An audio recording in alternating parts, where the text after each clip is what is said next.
It's no secret that animals have been exploited as a form of entertainment. I have never seen a more beautiful, elegant, just regal creature. Check it out, Stu, fuck this tiger. Oh my God. Heck, the introduction of wild animals into circus acts dates all the way back to around 1831.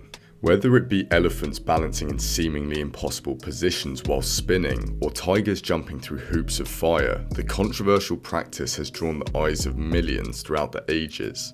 But, far less well documented is the exploitation of boxing kangaroos. The boxing kangaroo has been a national symbol of Australia for years, frequently seen in pop culture. We let people play box Joey here outside the bank branches. You're gonna watch me fight the Australian light heavyweight champion. Adverts, TV shows and even beer have cemented the concept in popular folklore. To this day, it's still considered to be Australia's sporting flag.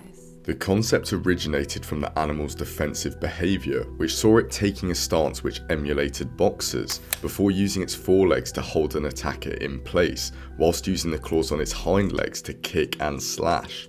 Yet, despite its mainstream recognition, the origins can only be described as alarming.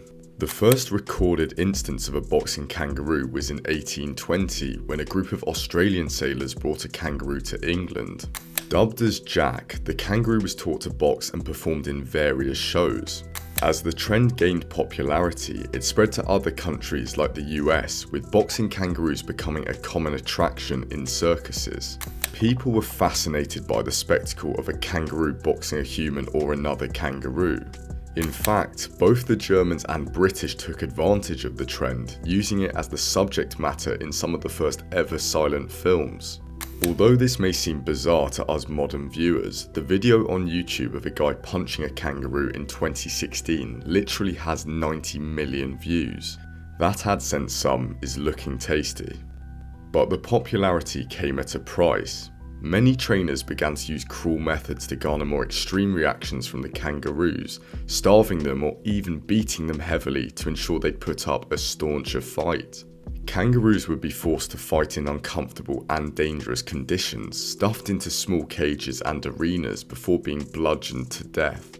Many kangaroos suffered broken bones, internal bleeding and brain damage alongside psychological harm. After all, by being separated from their families and natural habitats, the animals often exhibited strange behaviour, including listlessness and sporadic attacks. Even female kangaroos were made to fight, leading to them pulling punches and showing reduced aggression. Trainers were also on the receiving end, like Harry Abdi on the 10th of June 1936, who was struck by a claw, receiving major lacerations. Both parties were simply not safe. A number of notable boxers still opted to step in the ring with the marsupials. Around 1930, the British cruiserweight champion Gene Harvey fought a kangaroo for a brief stint, before the then heavyweight champion Primo Carnera sparred with Jojo the kangaroo in Atlantic City around 1933. Yet, at this point, public opinion was beginning to shift, as many deemed the act as cruel and highly detrimental to the number of indigenous kangaroos left in Australia. The practice would diminish, yet still went on sporadically for years, with some circuses continuing to use the animals for entertainment. Notably, the world was left horrified in September 2006 when a Chinese circus organised a bout between a man donning a clown outfit and a terrified-looking kangaroo. The outrage was palpable, with many believing we had progressed beyond such savagery. Then, in 2014, People for the Ethical Treatment of Animals, or PETA, sent a letter to the Magistrate General in Tennessee after 2 kangaroos in a touring circus died. Although smaller in scale, this act sadly still goes on.